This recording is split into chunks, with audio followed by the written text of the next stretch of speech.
नमस्कार, आप सभी का मेरे YouTube चैनल हिंदी फैक्ट्री पर स्वागत है। यदि आपने हमारे चैनल को अभी तक सब्सक्राइब नहीं किया है तो जल्दी सब्सक्राइब कीजिए।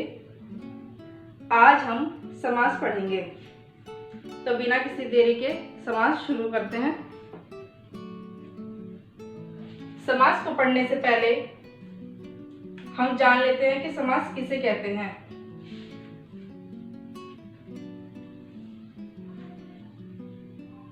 दो पदों के योग को समास कहते हैं। दो पदों के योग को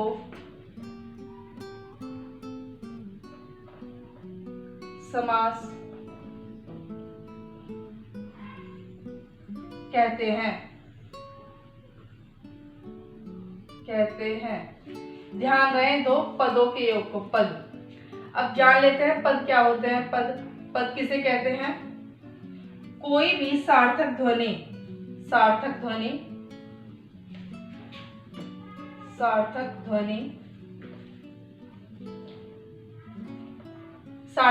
को पद कहते हैं। सार्थक ध्वनि किसे कहते हैं?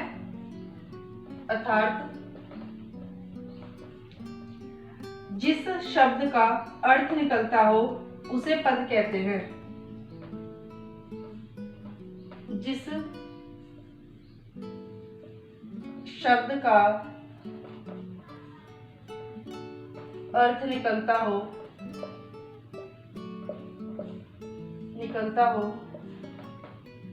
उसे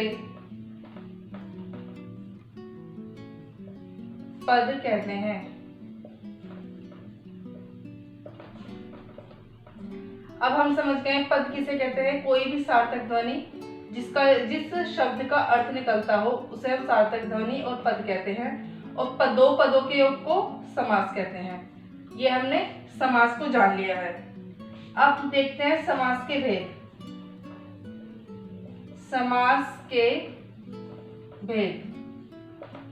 समास के 6 भेद होते हैं। कौन कौन से होते हैं वो हम आगे जान लेते हैं।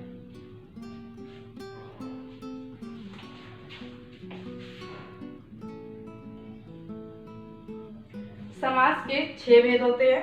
कौन कौन से होते हैं पहले नाम देख लेते हैं, फिर उनके अंदर से पूरी परिभाषा पढ़ेंगे। पहला आएगा आपका द्वंद्व समास। दूसरा आएगा आपका द्विगु समास। नेक्स्ट है कर्मधारय समास।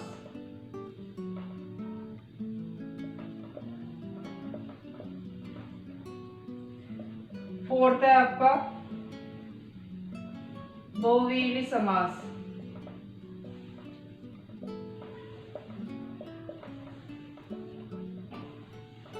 फिफ्थ है आपका अव्ययी भाव समास। सिक्स्थ है तत्पुरुष समास।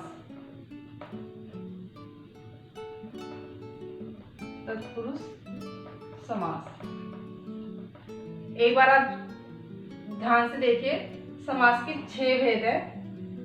द्वंद्व समास, द्विगु समास, कर्मधारय समास, बहुव्रीहि समास, अव्ययी भाव समास और तत्पुरुष समास। अब हम इनके अंदर से पूरी डिटेल पढ़ेंगे।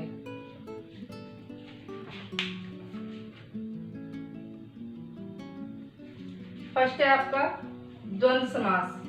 द्वंद्व समास किसको कहते हैं इसकी पहले परिभाषा देख लेते हैं।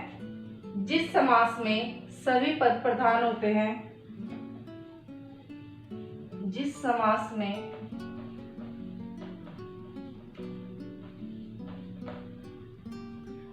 सभी पद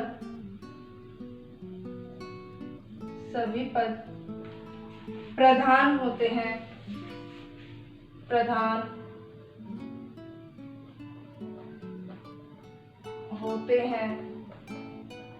और पदों के बीच में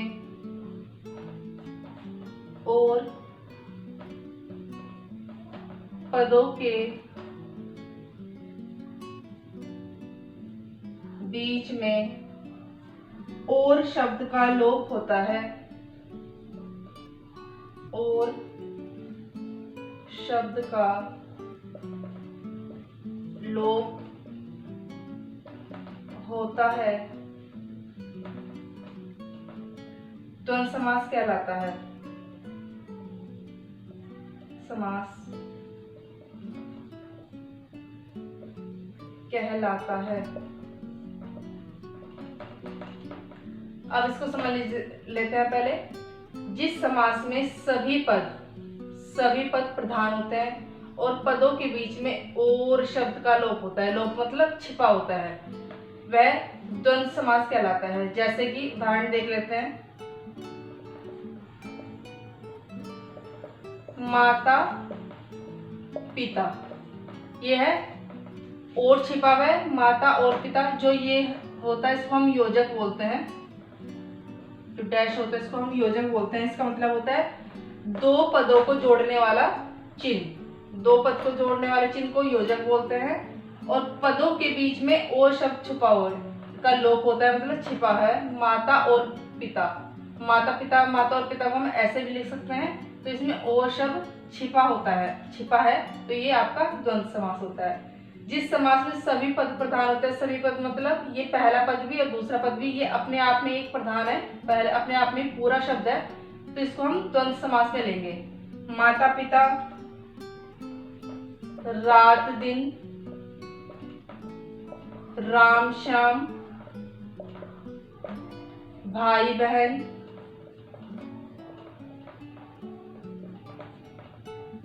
आकाश पाताल,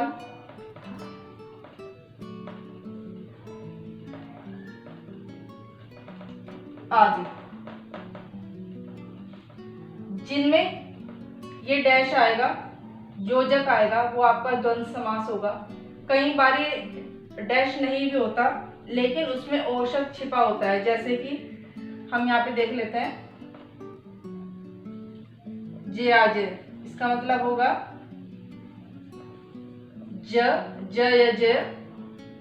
और अजय, जय और अजय। ऐसे हम और शब्द देख लेते हैं।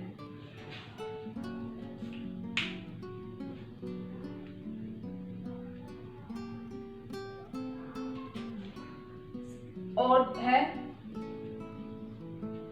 अजरामर,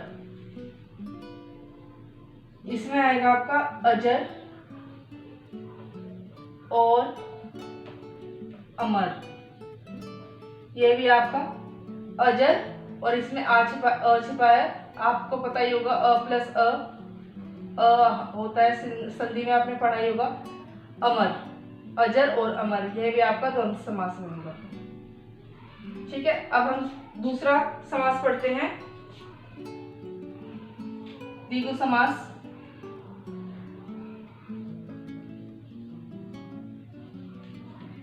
द्विगु समास, जिस समास में पहला पद संख्यावाची, जिस समास में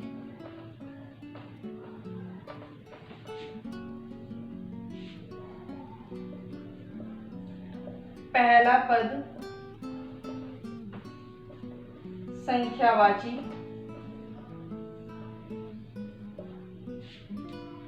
और संपूर्ण पद समूह का बोध कराता है, और संपूर्ण पद समूह का बोध कराता है, उसको हम द्विगु समास बोलेंगे। जिस समास में पहला पद, ध्यान रखना, पहला पद तो होगा आपका संख्यावाची और उसके बाद का जो पूरा पद होगा वो समूह का बोध कराएगा। उदाहरण देख लेते हैं, जैसे कि सप्ताह। सप्ताह क्या होगा? 7 दिनों का समूह, 7 दिनों का समूह। अब हमने बताया जिस समास में पहला पद संख्यावाची यानी संख्या आएगी, कोई भी संख्या आएगी, तो 7 दिन क्या हो गए, संख्या हो गई। सप्ताह यानी 7 दिन का समूह होता है, संख्या हो गया आपकी 7 दिन, और संपूर्ण पद समूह का बोध करा रहा है, तो 7 दिनों का समूह सप्ताह आपका द्विगु समास में आएगा। ऐसे बाकी सब देख लेते हैं। जैसे त्रिफला, 3 फलों का समूह, 3 फलों का समूह। 3 क्या है, संख्यावाची हो गए 3 फल, और समूह का बोध करा रहा है। नेक्स्ट चौराहा,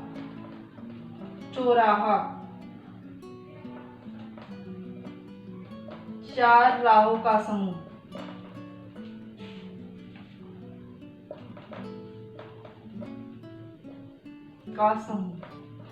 चार क्या हो गई आपके, संख्यावाची, और राहों का 4 राह यानी 4 संख्या हो गई, और समूह का बोध करा रहा है, ये आपका द्विगु समास में है। इससे आगे भी और एग्जाम्पल देख लेते हैं, उदाहरण।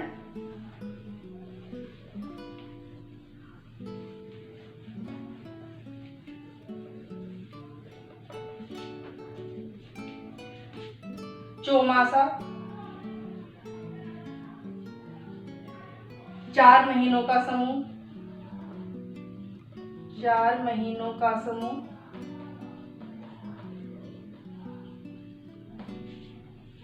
पंचवटी, 5 बटों का समूह, 5 बटों का समूह। सप्तऋषि, 7 ऋषियों का समूह, सप्तऋषि, 7 ऋषियों का समूह। ऐसी बहुत सारे एग्जाम्पल हैं, काफी उदाहरण हैं, जो कि आप जब भी पढ़ेंगे आपको पता चल जाएगा कि पहला पद संख्यावाची और बाकी जो संपूर्ण पद है वो उसका समूह होगा। इससे आगे चलते हैं, आगे का पढ़ लेते हैं। थर्ड, कर्मधारय समास, कर्मधारय समास। जिस समास में पहला पद विशेषण होता है, जिस समास में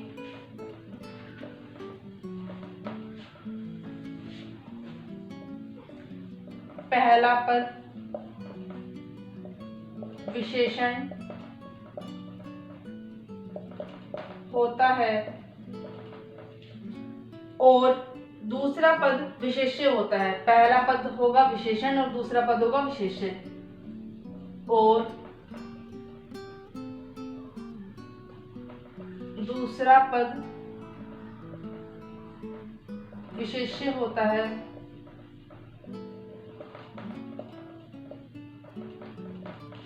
कर्मधारय समास कहलाता है, उसे कर्मधारय समास कहते हैं, कर्मधारय समास कहते हैं। जिस समास में पहला पद होगा आपका विशेषण, विशेषण आपको पता होगा संज्ञा और सर्वनाम की विशेषता बताने वाले शब्द को विशेषण कहते हैं, और दूसरा पद विशेष्य, दूसरा पद होगा आपका विशेष्य। जो शब्द विशेषण की भी विशेषता बताते हैं उनको विशेष्य बोलते हैं, विशेषण की विशेषता बताने वाले शब्दों को विशेष्य बोलते हैं। ठीक है, तो दूसरा पद विशेष्य होता है, उसे कर्मधारय समास कहते हैं। इनके उदाहरण भी हम देख लेते हैं अभी।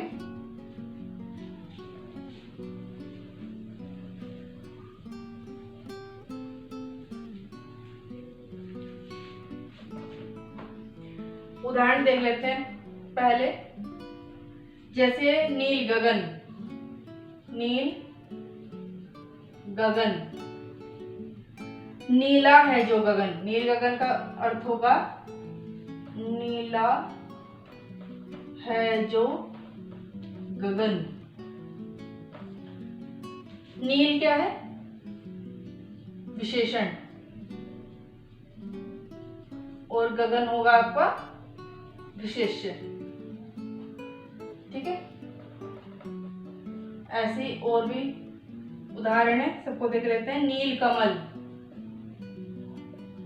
नील कमल, नीला है जो कमल, नीला है जो कमल। महानगर, महानगर, महान है जो नगर, महान है जो नगर। श्वेतांबर, श्वेतांबर, श्वेत है अंबर, श्वेत है जो अंबर।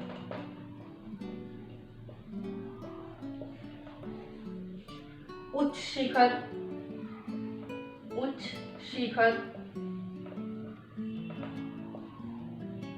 ऊंचा है जो शिखर, ऊंचा है जो शिखर।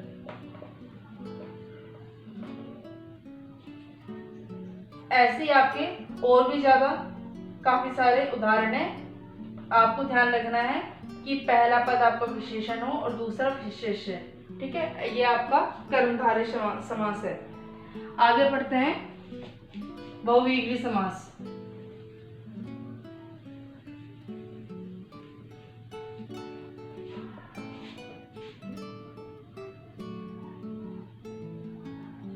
बहुव्रीहि समास,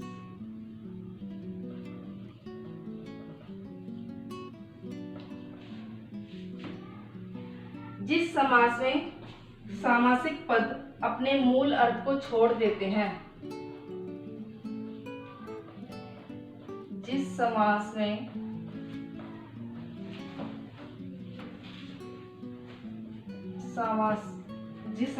सामासिक पद अपने मूल अर्थ को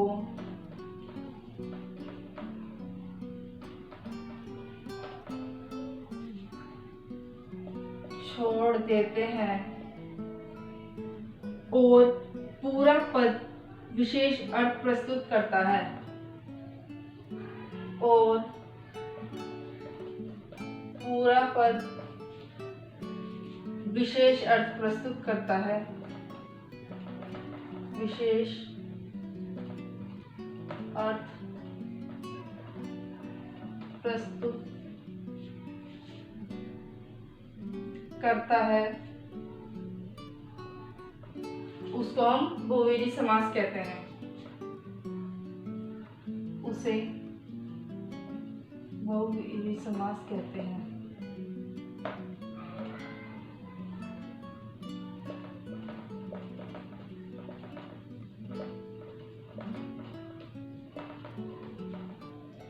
अब समझ लेते हैं इसको।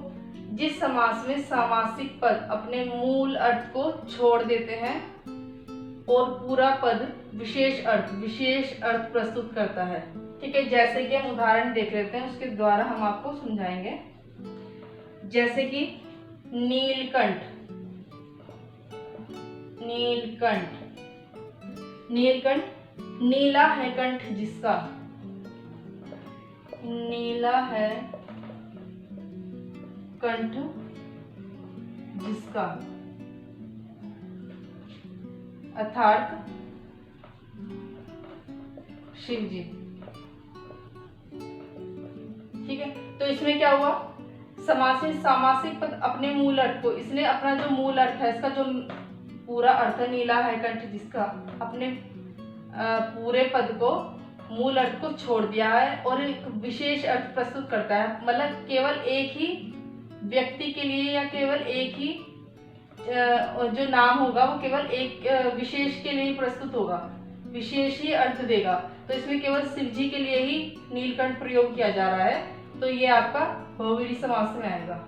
ठीक है, जैसे जिस समास में आप ध्यान से देखिए, जिस समास में सामासिक पद अपने मूल अर्थ को छोड़ देते हैं, हमने लिखा नीला है कंठ जिसका, तो इसने अपना मूल अर्थ छोड़ के शिव जी के लिए प्रयोग किया जा रहा है, विशेष अर्थ इसी के लिए, इन्हीं के लिए प्रस्तुत किया जा रहा है, तो ये आपका बहुव्रीहि समास में आएगा। और देख लेते हैं हम चंद्र मौली। मौली का मतलब होता है सिर, ठीक है। चंद्रमा है सिर पर जिसके, चंद्रमा है सिर पर जिसके, अर्थात शिव जी, शिव जी, ठीक है। तो इसमें भी क्या होगा, एक विशेष, ये वाला जो एक विशेष अर्थ प्रस्तुत कर रहा है वो शिव जी के लिए प्रस्तुत कर रहा है, ठीक है। तो ज्यादातर जो बहुव्रीहि समास में का जो भी शब्द होंगे तो केवल ऐसे ही होंगे कि किसी प्रस्तुत एक विशेष व्यक्ति के लिए प्रस्तुत किए गए हों, उसमें आप ज्यादातर भगवान के लिए प्रयोग किए जाते हैं, और इसके अलावा केवल और केवल किसी विशेष के लिए प्रस्तुत किए गए होंगे वो आपके बहुव्रीहि समास में आएंगे। इससे आगे देख लेते हैं।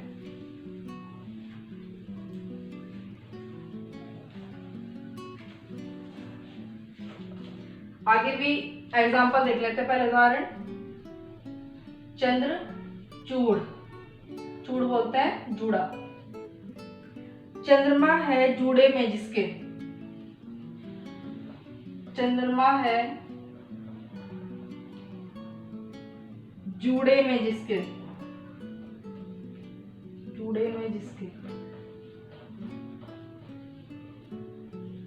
अर्थात कौन होगा, शिव जी।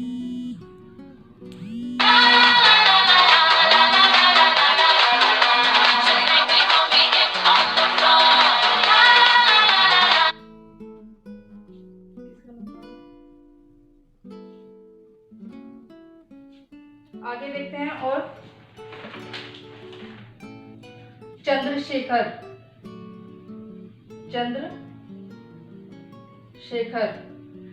चंद्रमा है शिखर, शेखर मतलब शिखर मतलब सिर पर, चंद्रमा है शिखर पर जिसके,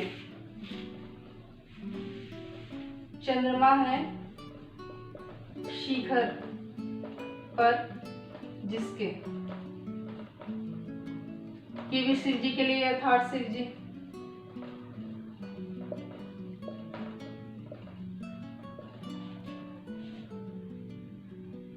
शशि शेखर, शशि शेखर, शशि है जिसके शिखर पर, शशि माने चंद्रमा, शशि है जिसके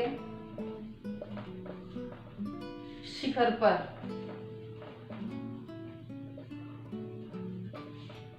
अर्थात शिव जी।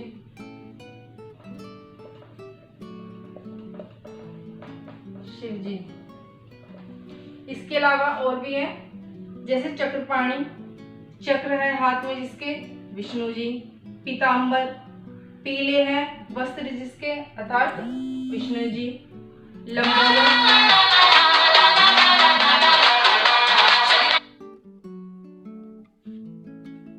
लंबोदर लंबा है उदर जिसका, अर्थात गणेश जी। गजानन, गजानन गज के समान मुख है जिसका, अर्थात गणेश जी। ऐसे बहुत सारे हैं। अजानुबाहु, घुटनों तक भुजाएं हैं जिसकी, अर्थात राम जी। तो जिसमें आपको एक विशेष नाम या विशेष अर्थ प्रस्तुत होगा वो ध्यान रखना है आपको, बहुव्रीहि समास में होंगे।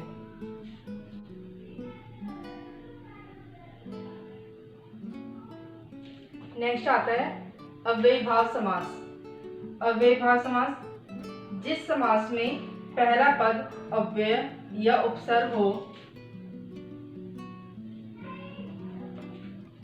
जिस समास में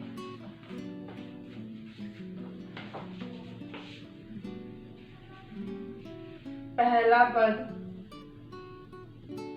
अव्यय या उपसर्ग हो और दूसरा पद संज्ञा हो, और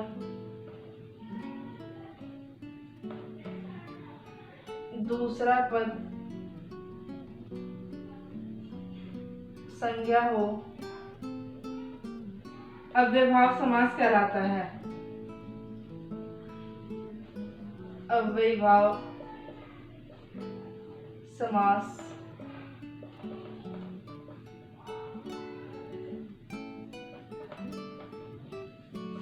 कहलाता है। अब समझ लेते हैं इसको।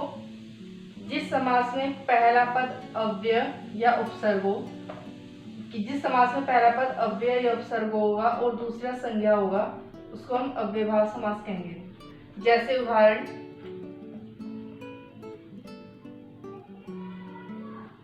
यथाशक्ति। यथा आपका उपसर्ग हो गया या अव्यय कोई कुछ भी हो सकता है। यथा यहाँ पे उपसर्ग हो गया और शक्ति, यथाशक्ति यानी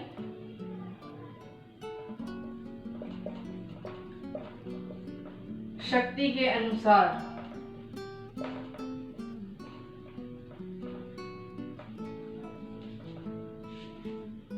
यथा रुचि, रुचि के अनुसार। रुचि के अनुसार।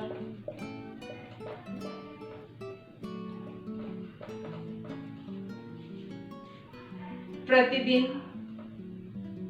प्रतिदिन। दिन के बाद दिन, दिन के बाद दिन।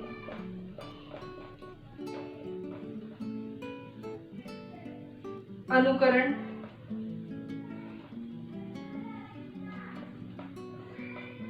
करण आपके संज्ञा हो गई और अनु उपसर्ग। ऐसे ही बहुत सारे शब्द हैं, जैसे यथा समय, समय के अनुसार। यथा योग्य, योग्यता के अनुसार। यथा क्रम, क्रम के अनुसार। यथा स्थिति, स्थिति के अनुसार। प्रति छात्र, छात्र के बाद छात्र। प्रत्येक, एक के बाद एक।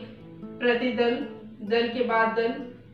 अनुसरण, अनुकरण इत्यादि जो भी है। अनुकरण यानी कि कार्यों का अनुकरण करना, अनुसरण विचारों का अनुकरण करना।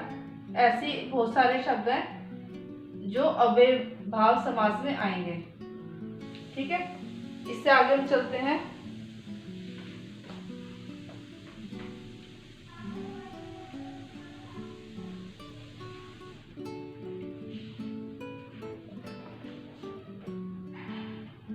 लास्ट है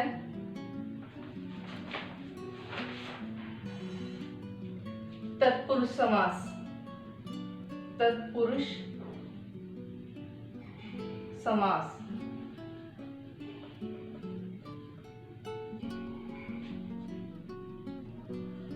तत्पुरुष समास जिस समास में कर्ता और संबोधन कारक को छोड़कर अन्य किसी कारक का चिन्ह पद के बीच में छिपा हो, वहां तत्पुरुष समास होगा। जिस समास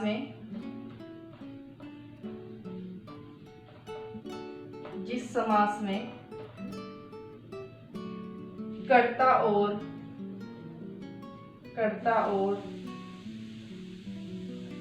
संबोधन कारक को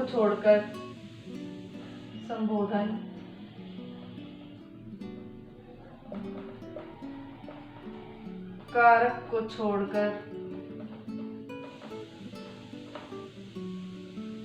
अन्य किसी कारक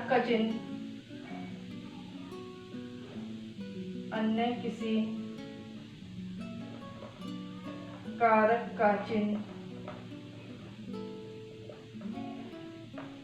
पदों के बीच में छिपा हुआ हो, पदों के बीच में छिपा हुआ हो, तत्पुरुष समास होता है। वहां तत्पुरुष समास होता है। वहां तत्पुरुष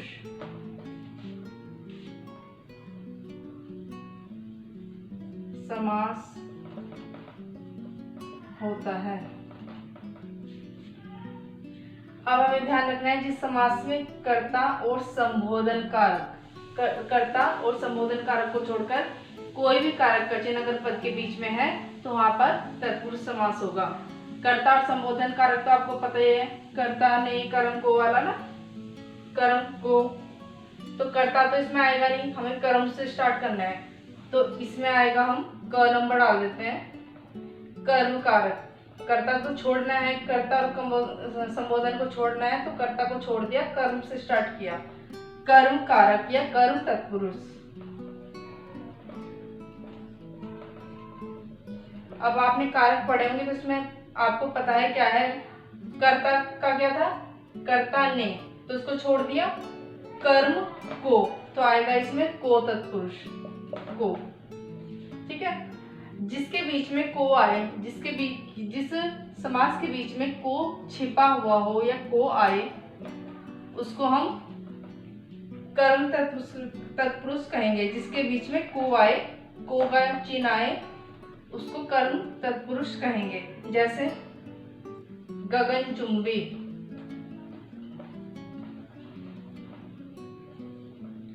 गगन को चूमने वाला, गगन को चूमने वाला, तो इसमें को छिपा है, को आ रहा है, गगनचुंबी, गगन को चूमने वाला, को आ गया, को क्या है, कर्म तत्पुरुष। ऐसे और भी देख लेते हैं।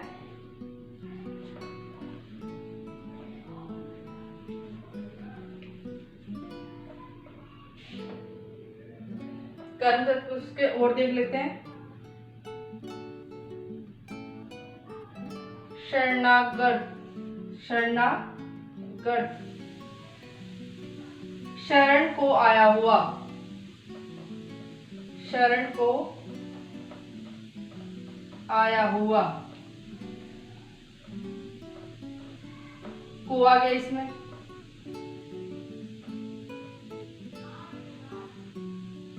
चिड़ी मार,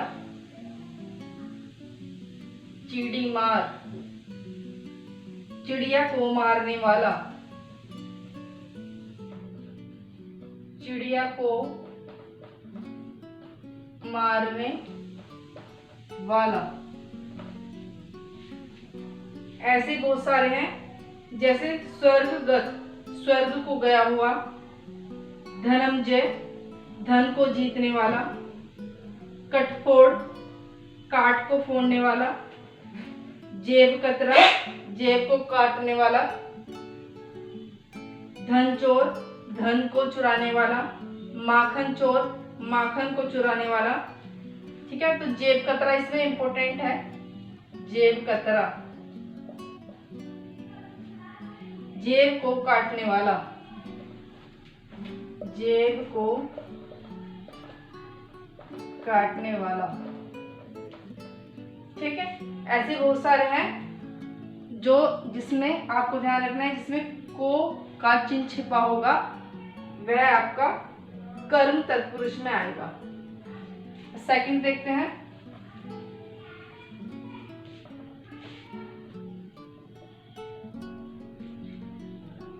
कर्म के बाद आएगा करण तत्पुरुष, करण तत्पुरुष। करण का क्या होगा, से या फिर द्वारा।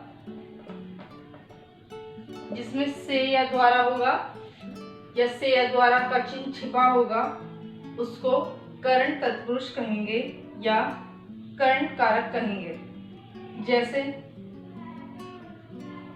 रेल यात्रा, रेल के द्वारा यात्रा, रेल के द्वारा यात्रा, द्वारा आ गया इसमें। सुर रचित, सुर रचित, सुर के द्वारा रचित,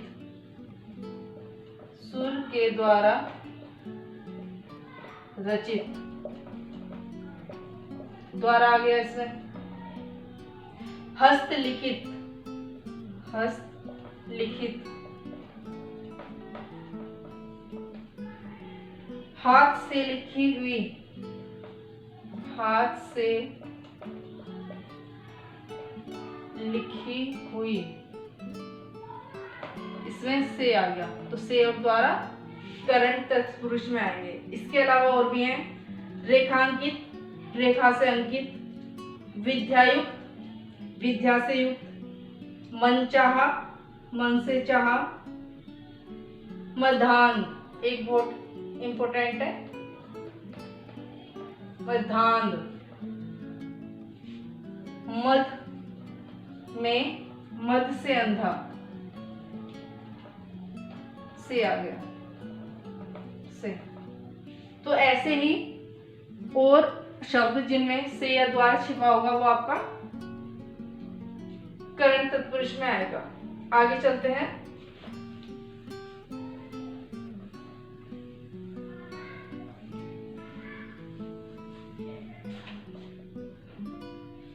करंट तत्पुरुष पढ़े हैं अभी हमने। इसमें एक चीज बहुत इंपॉर्टेंट है वो भी देख लेते हैं, आप चाहे नोट करके लिख लीजिए। अंग विकार में हमेशा करंट तत्पुरुष प्रयोग होगा। अंग विकार, जब भी आपका कहीं अंग विकार होगा उसमें हमेशा करंट तत्पुरुष ही आएगा। अंग विकार कैसे वो भी देख लेते हैं। जैसे नेत्रांध, नेत्रांध, नेत्र से अंधा, नेत्र से आ गया अंधा, ठीक है। पद यात्रा, पद यात्रा, पैरों से यात्रा, पैरों से यात्रा। तो जिसमें भी अंग से कोई विकार होगा या अंग से रिलेटेड उसमें आपका करण तत्पुरुष आएगा। अंग विकार में तो हमेशा आपका करण तत्पुरुष ही आएगा। आगे चलते हैं।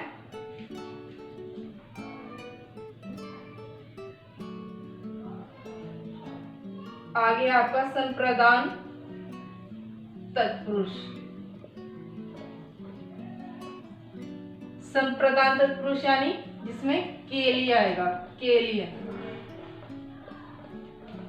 संप्रदान के लिए, के लिए जैसे उदाहरण देख लेते हैं। हवन सामग्री,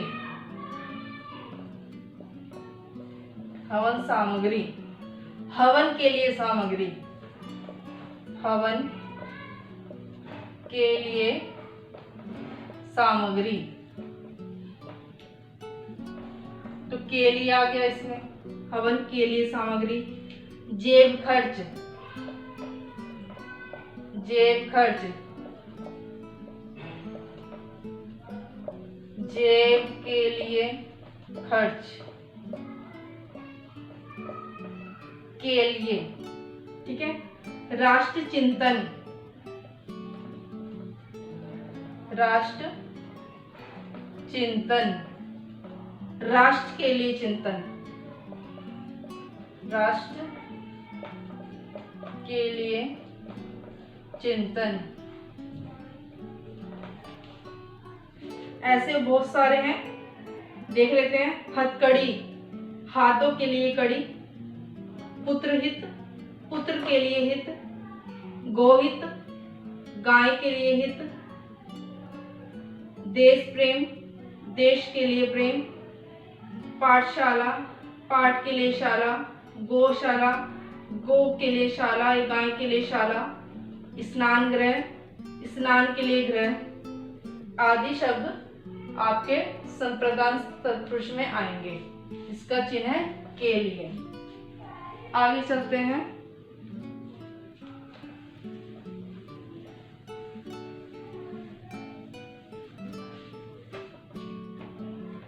अपादान तत्पुरुष, नेक्स्ट है आपका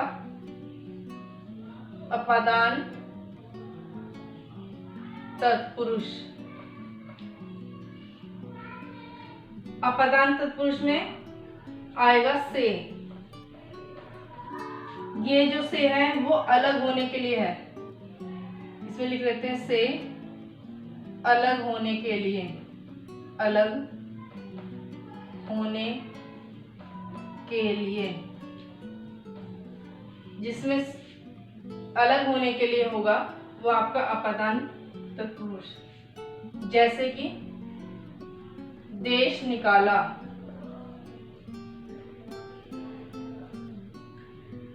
देश से निकाला, देश से निकाला, से हो गया।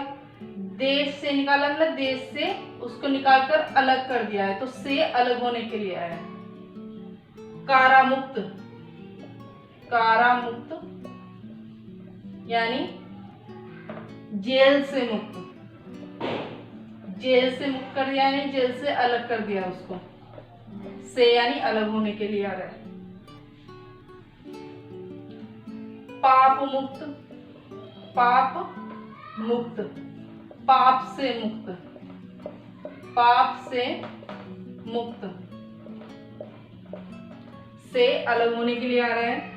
बंधन मुक्त, बंधन से मुक्त, बंधन मुक्त,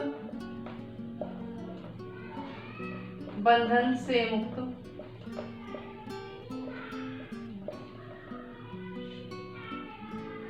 पद मुक्त, पद से मुक्त, पद मुक्त,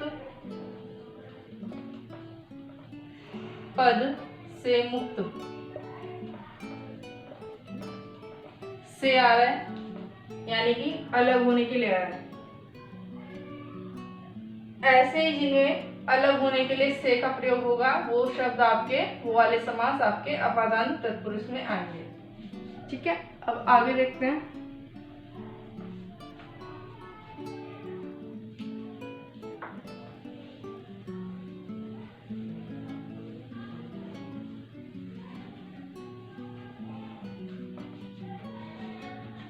नेक्स्ट है संबंध तत्पुरुष। संबंध तत्पुरुष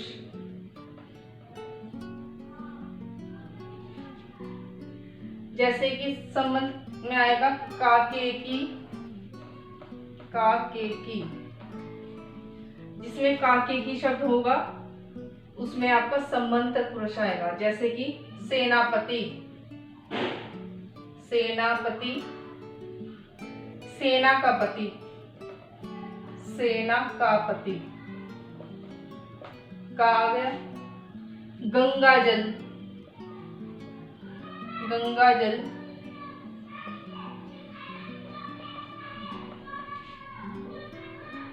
गंगा का जल। राजपुत्र, राजा का पुत्र, राजा का पुत्र। राजमहल, राजा का महल, राजमहल, राजा का महल।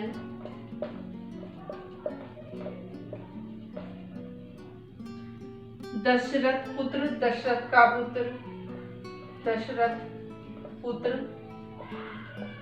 दशरथ का पुत्र, का पुत्र। ऐसे ही शब्द जिसमें का के की आएंगे, के की भी आ सकते हैं, वो सब आपके संबंध तत्पुरुष में छिपे हैं, अगर संबंध तत्पुरुष कहलाएगा। आगे पढ़ते हैं।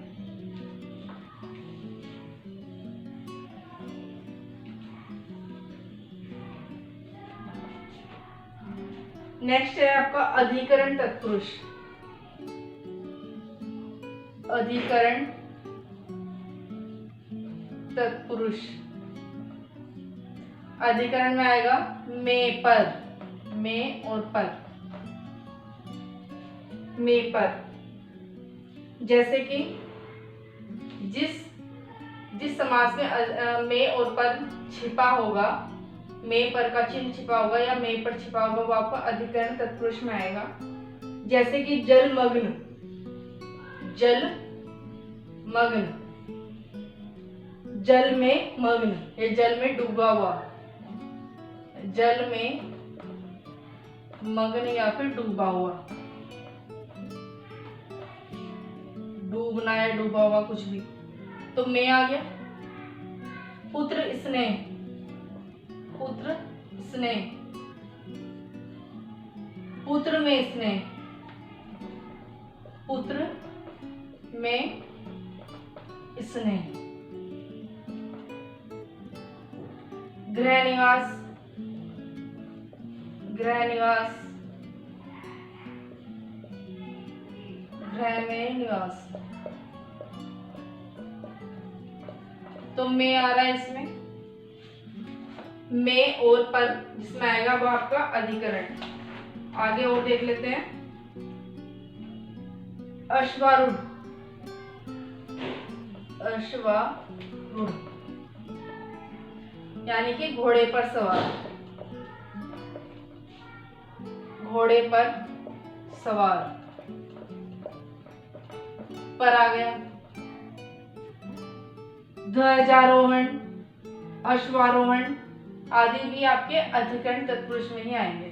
ठीक है, तो आपको ध्यान रखना है जिसमें में पर अधिकरण तत्पुरुष होगा, इसमें में और पर छिपा है, अधिकरण आपका उसमें आएगा। आगे देखते हैं।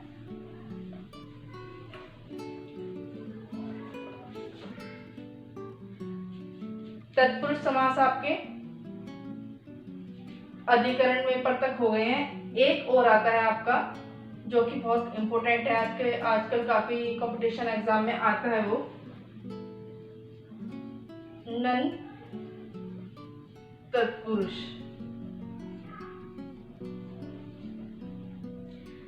जिस शब्द में अ या अन लगा हुआ है और उसका अर्थ नकारात्मक हो वह नन तत्पुरुष कहलाता है। जिस शब्द में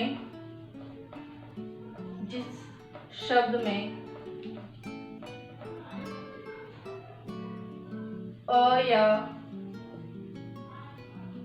अन लगा हुआ हो और उसका अर्थ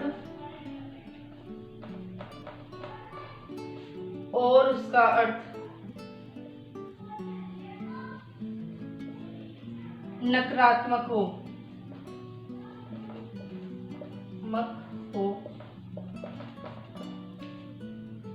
वह आपका नन तत्पुरुष होगा, वह नन तत्पुरुष कहलाता है।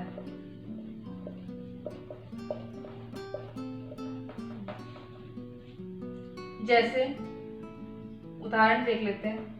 अपवित्र, अपवित्र आपको पता है नकारात्मक, जो पवित्र नहीं है उसको अपवित्र बोलते हैं, यानी कि न पवित्र, जो पवित्र नहीं है उसको अपवित्र बोलते हैं, न पवित्र। अबल, जिसमें बल नहीं है उसको अबल बोलते हैं, यानी कि बल नहीं है जिसमें, बल न बल। अधर्म, यानी कि जो धर्म नहीं है, अधर्म है, न धर्म। ऐसे बहुत सारे शब्द हैं। असत्य, यानी कि जो सत्य नहीं है। अनदेखा, जो देखा हुआ नहीं है। अनचाहा, जो चाहा हुआ नहीं है। तो आ रहा है ना इसमें, और हमने पहले पढ़ा इसमें अ या अन लगा हुआ हो। अनदेखा, हम देखें अगर अनदेखा, अनचाहा, अनदेखा, अनचाहा, तो इसमें भी अन लगा हुआ है। और ये क्या है, नकारात्मक, यानी कि नेगेटिव मीनिंग दे रहे हैं, ये आपका नन तत्पुरुष में आएगा। आपके समास यहीं पर समाप्त होते हैं। आप इनको ध्यान से देख लीजिए, समझ लीजिए, हो सके तो नोट्स बना लीजिए इसके। आपको अच्छे से समझ में आ गया होगा।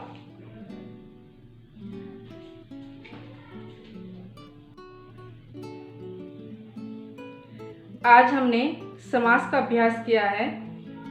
अगर आपको ये वीडियो अच्छी लगी है तो इसे आप लाइक और सब्सक्राइब करें एवं अपने दोस्तों और परिजनों के साथ शेयर करें। इस चैनल को सपोर्ट करें। मिलते हैं हम अगली वीडियो में और जल्दी हम आगे अलंकार पढ़ेंगे। Thank you.